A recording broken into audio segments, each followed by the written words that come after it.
അമ്മമ്മയുടെ പേരൻസിനെ പറ്റി പറഞ്ഞായിരുന്നു അമ്മമ്മ.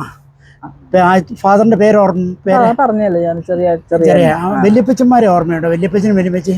എന്റെ വല്യപ്പച്ചനെ ഓർത്തഡോക്സിലെ എന്റെ ഫാദറിന്റെ ഗ്രാൻഡ് ഫാദർ അച്ഛനായിരുന്നു.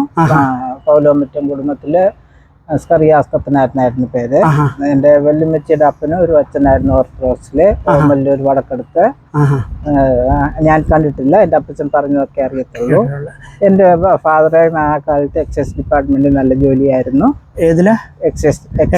കേരള ഡിപ്പാർട്ട്മെന്റിലായിരുന്നു. എനിക്ക് 6 ആങ്ങളമാര്. ഞാൻ 7ാമത്തെ ഒരു പെൺകുഞ്ഞ് വേണമെന്ന് ആഗ്രഹിച്ചു ഉണ്ടായത്. അതുകൊണ്ട് എനിക്ക് ഓമന എന്ന് പേരിട്ടു. 6 ആങ്ങളമാർക്ക് ഒരു പെങ്ങളാ? എനിക്ക് ഒരു അനിയത്തിലുണ്ട്. അവളെ കല്യാണം കഴിച്ചിരിക്കുന്ന ഓർത്തഡോക്സിലെ ന്യൂയോർക്കിലുണ്ട്. മറ്റു 6 ആങ്ങളമാര് മരിച്ചുപോയി. മരിച്ചുപോയി. ഞാൻ 7ാമത്തെ, അവൾ 8ാമത്തെ. നിങ്ങൾ രണ്ടുപേരും ഉണ്ട്? 2 പേരേ ഉള്ളൂ. അങ്ങനെ. പപ്പായുടെ കുടുംബം എവിടെയായിരുന്നു? മറ്റേ ചെമ്പോത്രയില്. അയിരൂർ വെണ്ണിക്കുളത്തിനടുത്തല്ലേ?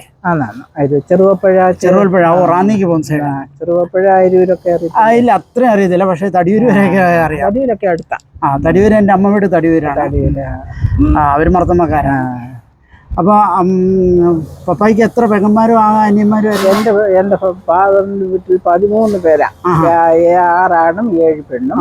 എന്റെ ഫാദർ ഏറ്റവും മൂത്തത്. അവരെയൊക്കെ കണ്ടിട്ടുണ്ടോ? ഓർമ്മയുണ്ടോ? എല്ലാരെയും കണ്ടിട്ടുണ്ട്. എല്ലാരും 90 ഇയേഴ്സ് കഴിഞ്ഞിട്ടാണ് മരിച്ചത്. പക്ഷേ എന്റെ ഫാദർ മാത്രം 60 റിട്ടയറായി 5 വർഷം. എനിക്ക് 14 വയസ്സുള്ളപ്പോ എന്റെ ഫാദർ മരിച്ചു. എന്റെ മൂത്ത ബ്രദർ ഹാർബർ ബോർഡ് സിംഗപ്പൂരിലായിരുന്നു. 2ാമത്തെ ബ്രദർ അച്ഛനായിരുന്നു. സിംഗപ്പൂർ മലേഷ്യയിലുണ്ടായിരുന്നു. നാട്ടിൽ പോയി ബാംഗ്ലൂർ സെറ്റിലായി. എന്റെ ബ്രദർ മരിച്ചു. എല്ലാ ബ്രദേഴ്സും ജോലി ചെയ്യുമായിരുന്നു. ഞാൻ ജോലി ചെയ്തിട്ടില്ല. എന്റെ സിസ്റ്ററും ജോലി ചെയ്യുമായിരുന്നു. ജോലി ചെയ്തിട്ടില്ല. ഹൗസ് വൈഫായിരുന്നു. അപ്പൊ നിങ്ങള് ഈ തടിയൂര് ഈ സ്ഥലത്ത് മാത്രമേ ഉള്ളായിരുന്നു? പഠിത്ത കാലത്തും എല്ലാം വരെ അവിടെയായിരുന്നു? പഠിത്ത കാലത്തെല്ലാം എന്റെ 2 ഗ്രാൻഡ് ഫാദേഴ്സിന്റെ എന്റെ ഗ്രാൻഡ് പേരൻസ് 7 പേരായിരുന്നു അയിരൂര്.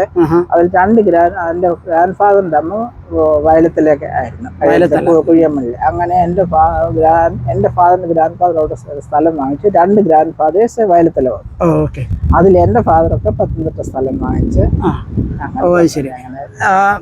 അമ്മമ്മ ഹൈസ്കൂളൊക്കെ എവിടെ പോയത്? അപ്പൊ ഞാൻ MS ഹൈസ്കൂളിൽ വയലത്തല റാന്നി പട്ടണത്തിനോട് അടുത്താ? അന്ന് MS ഹൈസ്കൂളേ ഉള്ളൂ. കാട്ടൂർ NSS ഉണ്ട്. പക്ഷെ ഇന്നിക്കടെ ആയതുകൊണ്ട് അത് തടിയൂരല്ലേ? പക്ഷെ ഞങ്ങൾ MS പഠിച്ചത്. നല്ല ദൂരമായിരുന്നു, നടന്നാ പോകുന്നത്. ബസ്സൊന്നും ഇല്ല എന്റെ ടൈമില്. എന്റെ വീട്ടിലെല്ലാരും ഞങ്ങൾ 8 പേരും അവിടെ പഠിച്ചത്. കോളേജിൽ പഠിച്ചത് ഞാൻ പത്തനംതിട്ട കോളേജില് കാത്തോലിക്കറ്റിലായിരുന്നു. ഞാൻ പഠിച്ചോണ്ടിരിക്കും മാത്സ് ആയിരുന്നു. ഞാൻ പഠിച്ച് ഫൈനൽ ഇയർ ആയിരുന്നപ്പോൾ പ്രീ ഡിഗ്രിക്കും ഫസ്റ്റ് ഗ്രൂപ്പ് എടുത്തു.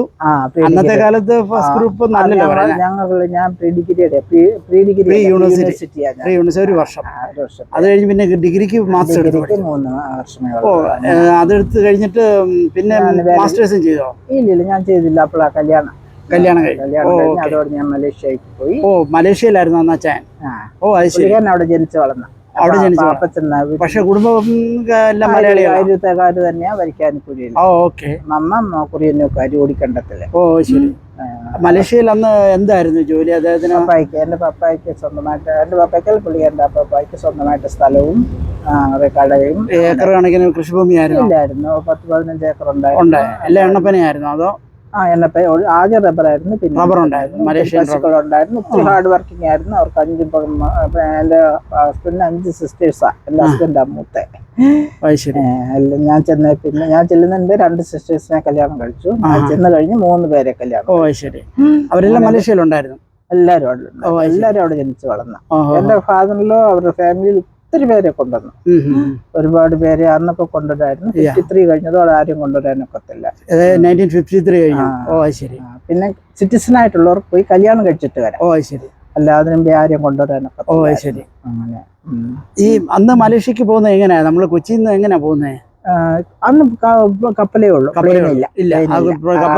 കപ്പലും ഞാൻ പക്ഷെങ്കിൽ എൻ്റെ സമയത്ത് ഞാൻ 65 കല്യാണം കഴിഞ്ഞ് ആദ്യമായിട്ട് പ്ലെയിനില്ല പോകുന്നത്. അന്ന് മലേഷ്യക്ക് നേരെ ഫ്ലൈറ്റ് ഇല്ല. സിംഗപ്പൂരിലന്ന് എൻ്റെ ഓ അന്ന് എൻ്റെ സിംഗപ്പൂരിൽ ഹാർബർ ബോർഡിൽ എൻ്റെ ബ്രദർ വേല ചെയ്യുന്നു. എൻ്റെ ഉപ്പാപ്പന് ആ സാനിറ്ററി ഇൻസ്പെക്ടർ ആയിരുന്നു അവിടെ. ഓ ശരി. അങ്ങനെ സിംഗപ്പൂർ വഴിയാണ് ഞാൻ പോകുന്നത്. എന്നെ ബ്രദർ കൊണ്ടുവന്ന് അവിടുന്ന് ലോക്കൽ ഫ്ലൈറ്റില് മലാക്കായി കൊണ്ടുപോയി. ഓ ശരി. അന്ന് അമ്മാമ്മ ആദ്യമായിട്ടല്ലേ കേരളത്തിന് വെളിയിൽ പോകുന്നത്? കേരളത്തിന് വെളിയിലോട്ട് പോകുന്നത് ബോംബെക്കൊന്നും ആദ്യമായിട്ടാ പോയിട്ടില്ല. വലിയൊരു വ്യത്യാസം തോന്നിയില്ല സിംഗപ്പൂർ കണ്ടിട്ട് മലേഷ്യ കണ്ടിട്ടൊക്കെ? അതോ മലേഷ്യ കണ്ടിട്ട് ഒരു വ്യത്യാസം തോന്നില്ല. എസ്റ്റേറ്റിലുള്ള ഒരു വെരി ഫ്രണ്ട്ലി എന്ന് വെച്ചാൽ അങ്ങനെ ഒരു വെരി ലവ്ലി. ഞങ്ങൾക്ക് 2 മണി വരെയുള്ള ജോലി. അത് കഴിഞ്ഞിട്ട് ഞങ്ങളെല്ലാം ഒരു വീട്ടിൽ കൂടും. ഞങ്ങളെല്ലാരും ഒന്നിച്ചുണ്ടാക്കും, കഴിക്കും. ഒത്തിരി ഫ്രണ്ട്ലി എന്ന് വെച്ചാല് മുസ്ലിംസ് അല്ല, നമ്മുടെ ആൾക്കാര് എല്ലാം കൂടുതലും നമ്മുടെ ആൾക്കാരായിരുന്നു എസ്റ്റേറ്റിലെല്ലാം. അന്നേരം ഞങ്ങൾ ഒത്തിരി ഫ്രണ്ട്ലി ആയിരിക്കും. പിന്നെ ജോലി കഴിഞ്ഞ ഉടനെ എല്ലാരും ഒന്നിച്ച്, അത് സാറ്റർഡേ സൺഡേ ഒക്കെ വന്നാൽ പിന്നെ പറയണ്ട. അങ്ങനെ ഒത്തിരി ഫ്രണ്ട്ലിയാ. ഞങ്ങൾ സ്വന്തം സഹോദരങ്ങളുടെ കൂട്ടാം. അമ്മമ്മ ആദ്യം പോകുമ്പോ അന്നത്തെ കാലത്ത് ഫോണും ഇല്ല, കത്തും ഇല്ല, ഒന്നുമില്ല. വീട്ടിൽ വിട്ടതിന്റെ ഒരു വിഷമം ഉണ്ടായിരുന്നു. പക്ഷെ എന്റെ ബ്രദർ സിംഗപ്പൂരിൽ ഉണ്ടായിരുന്നുണ്ട്. എന്റെ രണ്ടാമത്തെ ബ്രദർ ഞാൻ ചെന്ന് 67 മലേഷ്യയിൽ വന്നു. അന്നേരം എപ്പോഴും ഇടയിൽ വന്ന് എന്റെ വീട്ടിൽ താമസിക്കും. അച്ഛനായിരുന്നു ഓർത്തഡോക്സില്. അന്നേരം എനിക്ക് അത്രയും ഫീൽ ചെയ്യാത്രയിൽ പിന്നെ മദറൊക്കെ എഴുത്തെഴുതും. അത് കഴിഞ്ഞ് ആദ്യമായിട്ട് കേരളത്തിൽ തിരിച്ചു വന്ന അന്നൊക്കെ പോകാൻ വന്നപ്പോൾ ഇതിനൊക്കെ വലിയ പ്രയാസമാ, കാശിനും വലിയ പ്രയാസമാ. ഞാൻ 72 എന്റെ മോന് സുപ്പ ഒരു ലോട്ടറി എടുത്തു. അന്നേരം കുറച്ച് ലോട്ടറി ടിക്കറ്റ് കിട്ടി. അന്ന് ചിദംബരം കപ്പല് ആദ്യമായിട്ട് 72 മലേഷ്യ ജാക്കർത്തയിലാണോ? നിങ്ങൾ അടുത്താണോ അതോ? ജാക്കർത്ത വേറെ ഇന്തോനേഷ്യൻ കൺട്രിയാ. നിങ്ങൾ മലേഷ്യയുടെ ക്യാപിറ്റൽ? ഞാൻ കോലാലംപൂര്. സോറി, മലേഷ്യ ഞങ്ങൾ ക്ലാങ് എന്ന് പറഞ്ഞ. ശരി. അന്ന് അത് വലിയ സിറ്റി അല്ലേ കോലാലംപൂർ? വലിയ സിറ്റി. പോർട്ടാണോ അവിടെ? കടൽ തീരം ഞങ്ങളുടെ അടുത്ത ക്ലാങ്ങില്ല പോർട്ട്. Okay okay. പിന്നെ മലാക്ക പോർട്ട് ഉണ്ട്. മലാക്ക ഓൾഡസ്റ്റ് സിറ്റിയാ. ശരി. അപ്പൊ അമ്മാമ്മ കേരളത്തിൽ നിന്ന് അങ്ങോട്ട് മലേഷ്യയിലോട്ട് പോയി കഴിഞ്ഞ് കഴിഞ്ഞപ്പോ ജീവിതത്തിന് ഒത്തിരി സാഹചര്യം ഒത്തിരി മാറ്റമല്ലായിരുന്നു? ഒത്തിരി ലൈഫ് സ്റ്റൈൽ മാറിയില്ലായിരുന്നു? അതായത് കേരളത്തിലെ ഫുഡ് അല്ല? ഇല്ല, കേരളത്തിലെ ഫുഡ് പോലെ തന്നെയാണ് മലേഷ്യയില്. ഇഷ്ടം പോലെ എല്ലാം കിട്ടും. പിന്നെ എല്ലാ നമുക്ക് ഉണ്ടാവുന്ന എല്ലാ, അത് ഞങ്ങൾ പുള്ളിക്കാരൻ എസ്റ്റേറ്റ് ജോലി ചെയ്തോണ്ട് നമുക്ക് എല്ലാ കൃഷിയെ, കോഴിയെ, ടർക്കിയെ എല്ലാം ജോലിക്കാരെല്ലാം ഫ്രീ ആയിരുന്നു. നമുക്ക് അങ്ങനെ ഒരു ഫീലിംഗ് കഴിക്കുന്നതിനോ താമസിക്കുന്നതിനോ എല്ലാം ക്വാർട്ടേഴ്സാണ്. നമുക്ക് സ്വന്തം വീടൊന്നും ഇല്ല. നല്ല ക്വാർട്ടേഴ്സാ, ഫർണിച്ചറും ജോലിക്കാരും എല്ലാം ഫ്രീയാ. അങ്ങനെ അതാകുമ്പോൾ അങ്ങനത്തെ ഒരു ഫീലിംഗ് ഇല്ല. പിന്നെ പൈസയ്ക്ക് മാത്രമേ ഉള്ളൂ ടൈറ്റ് ആയിട്ടുള്ളത്. അല്ലാതെ കഴിക്കുന്നതിന് നമുക്ക് ഇഷ്ടം പോലെ. അന്നൊന്നും കോഴിയൊന്നും വാങ്ങിച്ചിട്ടേ ഇല്ല. 150 കോഴി നമ്മുടെ ഫാമിലുണ്ട്. നമ്മള് വളർത്തും. നമ്മുടെ എസ്റ്റേറ്റിൽ നമുക്കായിട്ട് വലിയ സ്ഥലം കോമ്പൗണ്ട് കോഴിക്കോട് നോക്കാനാളും. അങ്ങനെ വലിയ വ്യത്യാസമായിട്ട് തോന്നിയില്ല. ഒരു സാധനം കിട്ടാത്ത ഇല്ലായിരുന്നു. അങ്ങനെ അതുമല്ല, ഫ്രണ്ട്സ്, പള്ളി വെരി ഇമ്പോർട്ടന്റ്. അന്ന് നാട്ടിലെ അച്ഛന്മാരുണ്ടായിരുന്നു. പണ്ട് തൊട്ടേ നാട്ടിലെ അച്ഛന്മാരാ വരുന്നത്. 9 പള്ളിയുണ്ട് മലേഷ്യയില്. അതിൽ ആദ്യത്തെ പള്ളിയാ ഞങ്ങളുടേത്, സെന്റ് തോമസ് മാർത്തോമ ചർച്ച്. പിന്നെ ബേസിക്കലി ഓർത്തഡോക്സ് അല്ലായിരുന്നു? ഞാൻ ഓർത്തഡോക്സ് തന്നെ. കല്യാണം കഴിച്ച മർത്തോമയിലാ പോയത്. പക്ഷെ അച്ഛന്മാരെല്ലാം ഫാമിലിയുള്ള എല്ലാ ഓർത്തഡോക്സിലെ അച്ഛന്മാരാ. അവര് വരും നമ്മുടെ വീട്ടിൽ. വലിയ ഫ്രണ്ട്ലിയാ. അത് എന്റെ ബ്രദർ അച്ഛനായതുകൊണ്ട് അവരുമായിട്ടൊക്കെ വലിയ ഫ്രണ്ട്ലിയാ. അമ്മാമ്മയ്ക്ക് അന്ന് നാട്ടിലോട്ട് പൈസ അയക്കേണ്ടതായിട്ട്, കേരളത്തിലോട്ട് ആരെങ്കിലും പൈസ അയക്കേണ്ടതായിട്ട് വരുമായിരുന്നു? ഇല്ല. വീട്ടില് എന്റെ ബ്രദേഴ്സ് എല്ലാം ജോലിയിലുണ്ടായിരുന്നു. പിന്നെ പപ്പായ്ക്ക് ജോലി ഉണ്ടല്ലേ? എന്റെ പപ്പായ്ക്ക് ജോലി ഉണ്ടായിരുന്നു. എന്റെ വീട്ടിൽ ഞാൻ ബുദ്ധിമുട്ട് കണ്ടിട്ടില്ല. അങ്ങനെ അങ്ങനെ മണി അയക്കുന്നവരൊന്നും നമ്മൾ അയക്കുന്നില്ല. അത് ശരി. അങ്ങനത്തെ യാതൊരു പ്രയാസവും വന്നിട്ടില്ല. അന്ന് ഇൻവെസ്റ്റ്മെന്റ്സ് അല്ലേ കൂടുതലും നമ്മൾ ചെയ്യുന്നത്? ആരും ഇൻവെസ്റ്റ് ചെയ്തില്ല. പക്ഷെ എല്ലാവർക്കും അങ്ങ് നാട്ടിൽ പോകണം എന്നുള്ള ആഗ്രഹത്തിലായിരുന്നു. ആദ്യം മലേഷ്യയിലൊന്നും ഇൻവെസ്റ്റ് ചെയ്തില്ല. അതാ മടയത്തരം ചെയ്തത്. പക്ഷെ ആരും മലയാളികൾ ചെയ്യുന്നുണ്ടായിരുന്നു അവിടെ? ഫാക്ടറി തുടങ്ങുമോ, ഇൻഡസ്ട്രി? ആരും ഒന്നും ചെയ്തിട്ടില്ല. എല്ലാവർക്കും നാട്ടിൽ പോകണം, പൈസ ഉണ്ടാക്കണം, നാട്ടിൽ പോകണം എന്നുള്ള ആഗ്രഹമേ ഉള്ളായിരുന്നു. അവിടുത്തെ ഗവൺമെന്റ് 69 അവിടുത്തെ എഡ്യൂക്കേഷൻ സിസ്റ്റം എല്ലാം അവിടെ ഓപ്പോസിഷൻ പാർട്ടി കയറുന്ന ഓക്കെ ഓക്കെ പേടി വന്നപ്പോ അവിടെ വലിയ ബഹളം ഒരു ശരി അവിടുത്തെ UK സിസ്റ്റം ആയിരുന്നു എഡ്യൂക്കേഷൻ അവരെന്തോ ചെയ്തു ആ എഡ്യൂക്കേഷൻ സിസ്റ്റം മുഴുവൻ അങ്ങ് മാറ്റിയിട്ട് അവിടുത്തെ ഭാഷ മലേഷ്യ ആക്കിയപ്പോ ഒരുപാട് പേര് പേടിച്ച് നാട്ടിൽ പോയി. പിന്നെ അവരുടെ കുഞ്ഞുങ്ങൾക്ക് 70% എഡ്യൂക്കേഷനിലെ റിസർവേഷൻ പോലെ അങ്ങനെ മാറ്റി വെച്ചിരിക്കുക. 20% ചീനന്, 10% ഇന്ത്യക്കാർക്ക്. അങ്ങനെ ഒത്തിരി പേര് തിരിച്ച് നാട്ടിൽ പോയി പഠിക്കേണ്ടി വന്നു. അങ്ങനെ നാട്ടിൽ പോയി പിള്ളേരുടെ കാര്യം. പിന്നെ ഞങ്ങളുടെ കൂട്ടുള്ളവരൊക്കെ ഇങ്ങനെ വിട്ടു, ഓസ്ട്രേലിയ, അങ്ങനെ കുഞ്ഞുങ്ങളെ വിട്ടത്.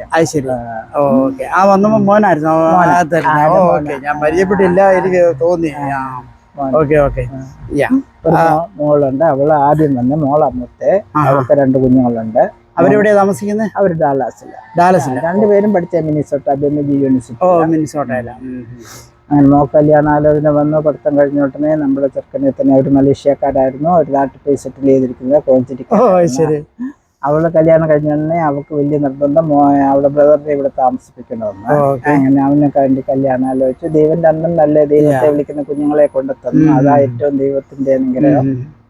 അങ്ങനെ ഇപ്പൊ അമ്മാമ ശരിക്കും അമേരിക്ക വന്നിട്ട് എത്ര നാളായി മക്കളുടെ കൂടെ? ഞാൻ 2019 മോള് വന്നു. 94 അവളുടെ ഫസ്റ്റ് ഡിഗ്രി കഴിഞ്ഞ ഞങ്ങൾ 4 വർഷം അവള് വന്നിട്ടില്ല, അന്ന് വരാനുള്ള സൗകര്യം ഒന്നുമില്ല. 2019 വന്നു. 90 മോളെ വിടുന്നത് 2019, 5 വർഷം മുമ്പ്. അല്ല 2000 അല്ലല്ല 1990.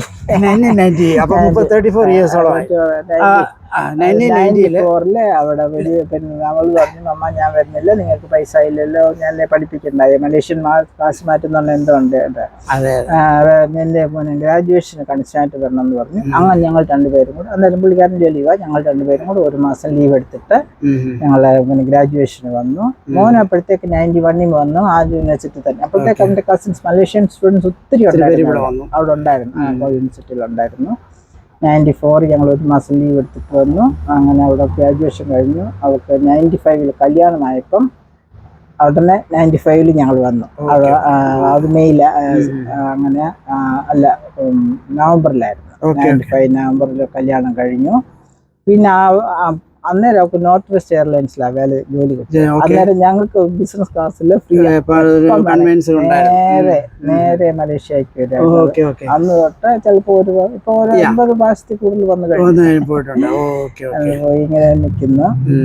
അങ്ങനെ അത് കഴിഞ്ഞ് അമ്മാമ്മ അമേരിക്ക സ്ഥിരമായിട്ട് എന്നാ താമസിക്കാൻ തുടങ്ങിയത്?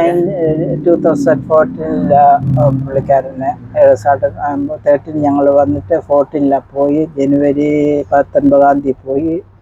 ഫെബ്രുവരി 14 പുള്ളിക്കാരൻ മരിച്ചത്. ഞങ്ങൾ 2 മാസത്തേക്ക് ലീവിന് വന്നു. അന്ന് എന്റെ സിസ്റ്ററിലോയും ഹസ്ബൻഡും കൂടെ വന്ന് അവർക്കും കാണാൻ 2 മാസം അമേരിക്ക മുഴുവൻ ചുറ്റി. അങ്ങനെ തിരിച്ചു പോയി ജോലി ചെയ്തു. അങ്ങനെ 2014 ഫെബ്രുവരി 14 മരിച്ചു. പിള്ളേരെന്നെ പറഞ്ഞു, മമ്മ ഗ്രീൻ കാർഡിന് അപ്ലൈ ചെയ്യേ, ഡാഡി ഉള്ളപ്പം ഡാഡിക്ക് ഇഷ്ടമല്ല, ഡാഡിക്ക് എത്ര ഫ്രണ്ട്സും കാര്യങ്ങളും. അങ്ങനെ ആ കുഞ്ഞുങ്ങളുടെ ഗ്രീൻ കാർഡ് എടുത്തു. ഗ്രീൻ കാർഡ് എടുത്ത് പിന്നെ 6 മാസം കുഞ്ഞുങ്ങൾക്ക് മോനറിയാം എനിക്ക് ഇത്രയോ മലേഷ്യയില കൂടുതൽ. അതുകൊണ്ട് 6 മാസം കഴിയുന്നതിന് മുമ്പേ അവൻ എന്നെ ആരും അങ്ങനെ പോയി. ഇതുവരെ ആരോഗ്യമുള്ളത് കൊണ്ട് പോയി വരുന്ന സന്തോഷം. ആ മോനിപ്പോ എവിടെയാണെന്ന് പറഞ്ഞത്? എന്റെ മോനെ ഇത് അമ്മമ്മയുടെ മോനാണ് ഈ അമ്മമ്മയുടെ മോളെ കല്യാണം കഴിച്ചു. ഓക്കെ അമ്മമ്മക്ക് ഒരു മോളാ മൂത്തത്. അവള് ഡാലാസ്. അമ്മാമ്മക്ക് മലയാള ഭാഷ അറിയാവോ? മലയാള ഭാഷയല്ലേ? അറിയാം. എനിക്ക് ഒത്തിരി അറിയത്തില്ല, എഴുതാനൊക്കെ അറിയാവോ? അതൊക്കെ ഇനി ഞാൻ എഴുതുന്നത് ബാപ്പാന്ന് വെച്ചാൽ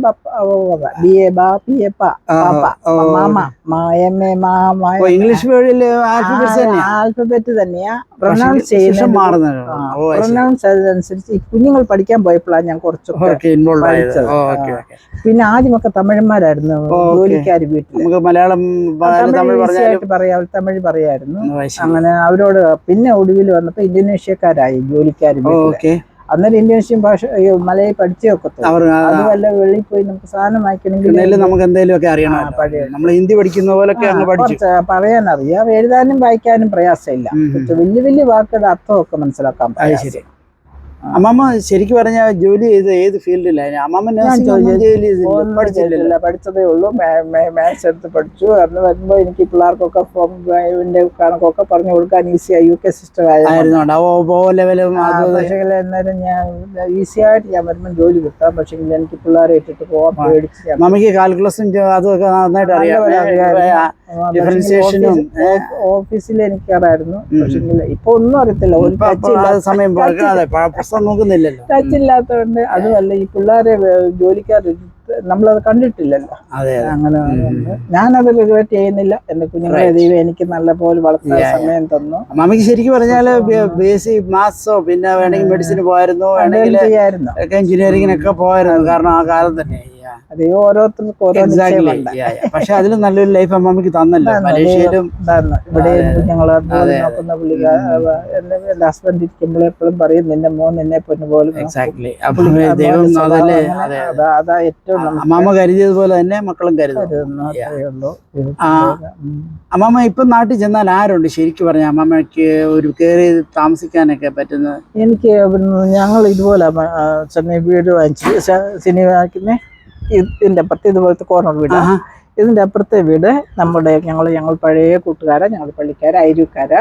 ശരി. അതിന്റെ നടുക്ക് ഞങ്ങൾ ഒരു കഥ ഇട്ടിട്ടുണ്ട്. മുന്നിലെല്ലാം ഗേറ്റ് ആ കഥ 24 മണിക്കൂർ തുറന്നിട്ട്. പുള്ളിക്കാരൻ വെറ്ററിനറി ഡോക്ടറാ. ശരി. അത് മലേഷ്യയിലെ കാര്യമാണോ നാട്ടിലെ? മലേഷ്യയിൽ ഇപ്പോഴും മലേഷ്യയിൽ. അപ്പൊ അമ്മാമക്ക് ഒരു വീടുണ്ട്? എനിക്ക് വീടുണ്ട്. അതുകൊണ്ടില്ലേ പോകുന്നത്. മലേഷ്യയിൽ വീടുണ്ട്. അമ്മാമ തന്നെ അവിടെ താമസിക്കുന്നത്. അതാ പറഞ്ഞ പ്ലോട്ടില് സ്വന്തക്കാര് തന്നെയാണ്. അവരോട് ആ പള്ളി പോകുന്ന ഞങ്ങളുടെ ഒരു പള്ളിക്കാരൻ. അവന്റെ പപ്പ ഞങ്ങളോട് സണ്ണി എന്നാ പേര്. അവന്റെ പപ്പ എന്റെ ഹസ്ബൻഡ് ഒന്നിച്ച് ജോലി ചെയ്ത പപ്പ അങ്ങള് മരിച്ചു. അവൻ വെറ്ററിനറി ഡോക്ടറാ. ഇന്ത്യയിലെ കേരളത്തിലല്ലാതെ വേറെ എവിടെയൊക്കെയാ പോകുന്നത്? ഞാൻ ബോംബെയിൽ പോകും, പൂനെ പോകും, ഡൽഹി, ബാംഗ്ലൂരിലെ എന്റെ രണ്ടാമത്തെ ബ്രദറിന്റെ അച്ഛന്റെ മക്കളെല്ലാം ബാംഗ്ലൂര് പോകും. മദ്രാസ്. ഡൽഹിയിലൊക്കെ പോകുന്ന എവിടെയാ പോകുന്നത്? ഡൽഹി പോയത് പിന്നെ ഏത് വർഷമായിരുന്നു? ഞങ്ങളുടെ ഫ്രണ്ട് എല്ലാം കൂടെ ഞങ്ങൾ മലേഷ്യയിൽ എല്ലാം കാണാനുള്ള ഉണ്ടായിരുന്നു. 2 ആഴ്ച അവർ കൂടെ. എസ്റ്റേറ്റുകാരൊക്കെ വെരി ക്ലോസ് ആയതുകൊണ്ട് എങ്ങനെ പോയി. അങ്ങനൊക്കെ കാശ്മീരിലൊക്കെ പോയിട്ടുണ്ടോ? കാശ്മീരിൽ പോയിട്ടില്ല. പോകണമെന്ന് വലിയ ആഗ്രഹമുണ്ട്. എയർസ്ട്രീമിൽ 2 പ്രാവശ്യം പോയിട്ടുണ്ട്. പിന്നെ ഓസ്ട്രേലിയയിൽ 3-4 പ്രാവശ്യം. അവിടെ ആരുണ്ട്? ഓസ്ട്രേലിയക്കാരൻ ഉപ്പാപ്പനും മക്കളെല്ലാം. അവർ മെൽബണിലാണ്. ഉപ്പാപ്പനും കൊച്ചമ്മ ഇപ്പോഴും ഉണ്ട്. 97 years. ഉപ്പാപ്പന് മരിച്ചുപോയി 2 വർഷമായി. മക്കളെല്ലാം അവിടെ ഉണ്ട്. ഓസ്ട്രേലിയ എങ്ങനെയുണ്ട് പൊതുവെ? നമുക്ക് പോയാൽ ഇവിടത്തേക്കാട്ടും നല്ലതാണ്. ഇവിടത്തേക്കാളും നല്ലതാണോ? ഫ്ലോ ചെയ്യുക അവിടെ.